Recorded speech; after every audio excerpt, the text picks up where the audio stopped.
ये सारे हमारे अपने इंजीनियर सोसाइटी परिवार के लोग हैं। किसी को भी अगर कहीं भी हमारे काम से कोई भी किसी भी तरह से अगर दुख हो, अनहैप्पी हो, नाखुश हो, तो ये मंच है, आके अपनी पीड़ा को रख सकते हैं। किसी को भी हम इनवाइट करते हैं। कुछ टेक्निकल चीज़ें थी जो ऑलरेडी देखिए, ये हमारा वेस्ट वाटर लाइन है, देख रहे हैं ना।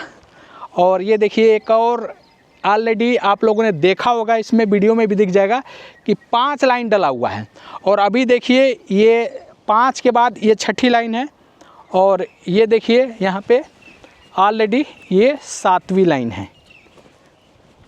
तो हम कभी क्वालिटी में कंजूसी नहीं करते हैं, जो हमसे बेहतर हो सकता है वो काम देते हैं।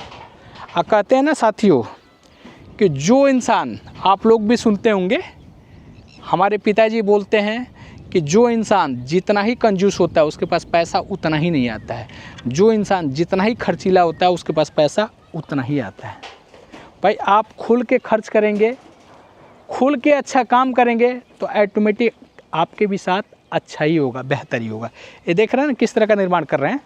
और आप जाइए, कहीं भी जाइए फ्री वर्ल्ड में, पूरे एरिया की मैं बात कर रहा हूँ, आप जाके देखिए उन लोगों का निर्माण कैसे है, किस तरह का बना रहे हैं। हमारी बाउंड्री देखिए आपके सामने है, ये देख रहे हैं ना, 10 फीट हाइट बाउंड्री है। बाकी बाउंड्री देखिए उधर सारे के सारे 8 फीट हाइट की बाउंड्री है। और रोडों का लेवल देखिए आप कि किस लेवल का हमारा रोड है, आके लेवल चेक करिए आप। देखिए हमारी मिट्टी कैसे है, हम खेतों से मिट्टी नहीं उठा के डालते हैं रोडों के अंदर, आप अन्य जगह जाएंगे तो खेतों की जुताई करेंगे और खेतों से मिट्टी ले आके थोड़ा थोड़ा डाल देंगे और 2-2 ईंट की मार्किंग कर देंगे, मलबा ले आके डाल के थोड़ा थोड़ा मसाला डाल देंगे। रोड भी बन रहा है, वो भी देखिए, हमारे पुरानी वीडियो में भी जाके देखिए किस तरह का निर्माण हो रहा है ये। तो ये आए थे, कहाँ है संतोष? मैंने ये बोला था कि इस पाइप से इस पाइप का भी कनेक्शन होना चाहिए, इसका भी कनेक्शन होना चाहिए। ये कौन सा वाली लाइन है? बिजली का जो करवाया। ये किसका है? ये बिजली का जो था, बिजली का ना, तो इससे भी कनेक्शन इसका होना चाहिए। ये मैं बोल के गया था कि इसका और उसका तीनों का कनेक्शन इंटरचेंज होना चाहिए, क्योंकि जब वायर आएगा तो अगर इसमें से इसमें उधर लेके जाना होगा तो अंदर अंदर चला जाएगा, या उसमें से इधर लेके आना है तो अंदर अंदर आ जाएगा। ये भी ध्यान होगा। तो मैंने बोला था कि इसके बगल में भी चैम्बर बना देंगे तो कोई दिक्कत नहीं है हमें। साथियों, मैं आपको दिखा रहा हूँ कि अच्छी चीज़ों का निर्माण आसानी से नहीं होता है। आप लोग देख रहे हैं कि कितनी तकलीफ़ें हो रही हैं। काम का अच्छा होना पैसे से नहीं होता है, नीयत से होती है। कोई कितना अच्छे मार्जिन पे काम करता है, इससे कोई लेना देना नहीं है। किसी के पास कितना नॉलेज है, इससे भी कोई मैटर नहीं है। अगर नीयत अच्छी है तो काम अच्छा करेगा, नहीं जानकारी है तो सीख लेगा। जैसे कि साथियों, मैंने NPCL वाले को बुलाया और देखिए दोबारा मैं काम कर रहा हूँ, उसके बताने के बाद और एक्स्ट्रा लेके चल रहा हूँ। आप लोग देख रहे हैं ना, अब मैं खुद अपना डायरेक्शन दे रहा हूँ अपनी स्टाफों को। ये देखिए मकान यहाँ बन रहा ऑलरेडी, देखिए कैसे प्लाटों में कनेक्शन हो गया, देख रहे हैं ना। एक सीवर लाइन है, एक वेस्ट वाटर लाइन है, एक देखिए ये इलेक्ट्रिकल का है, इसमें इंटरनेट भी चला जाएगा। ये वाली लाइन है जो कि गंगा जल सप्लाई की लाइन है। तो इस तरह से हम खुशबू का निर्माण होता है, कितना बेहतरीन तरीके से। देखिए कैसे चैम्बर वगैरह कैसे बन रहे हैं सारे के सारे। उधर बनाएंगे, हाँ इसके बगल में भी एक बनाएंगे। हाँ बिल्कुल बनेगा, एक तो है ही है, दो, एक उधर बनेगा एक इधर बनेगा, 3 बनेगा। 3 बनेगा, ताकि उसमें से कहीं से भी अपना इंटरचेंज हो जाए, कोई दिक्कत ना हो रहा है। हमारा किसी काम का ना हो, कोई दिक्कत नहीं, लेकिन हमें लेके चलना है कि ताकि फ्यूचर में कभी ज़रूरत पड़ जाए तो कोई दिक्कत ना हो।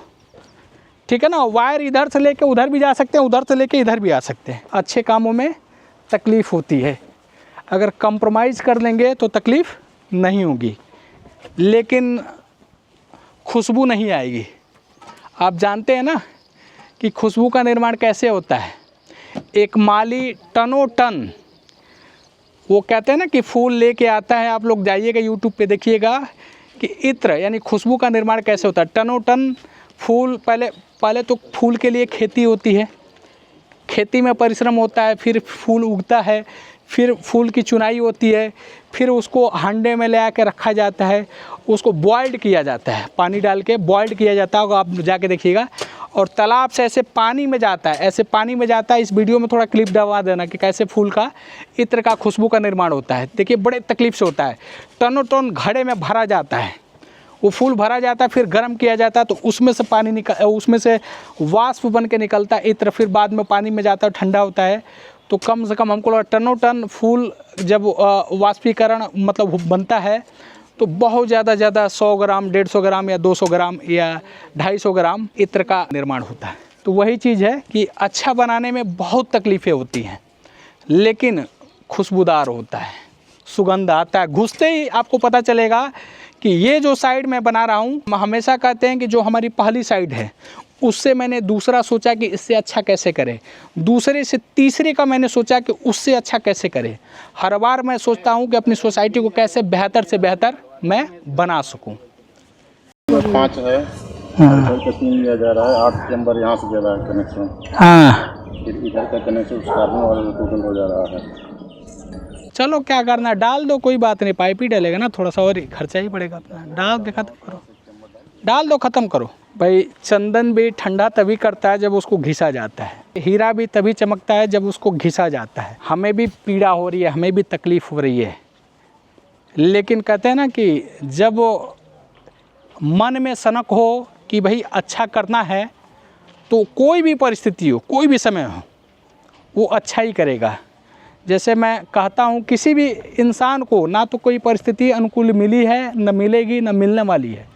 परिस्थितियों को अनुकूल बनाना पड़ता है। साथ ही ये भी कहता हूँ, ना कोई समय बुरा होता है, ना कोई स्थान बुरा होता है, ना ही कोई इंसान बुरा होता है। यदि कुछ बुरा होता है तो सिर्फ इंसान का कर्म बुरा होता है, उसको सही कर देंगे तो अच्छा हो जाएगा। तो देखिए, अच्छा करने के लिए तो पेन लेना पड़ेगा, बिना पेन का तो गेन नहीं होगा ना। तो ये देखिए हमारे लिए पेनफुल ही हो रहा है ये चीज़ें, लेकिन हमें पता है कि हम ये कर रहे हैं तो हमारा फ्यूचर अच्छा होगा।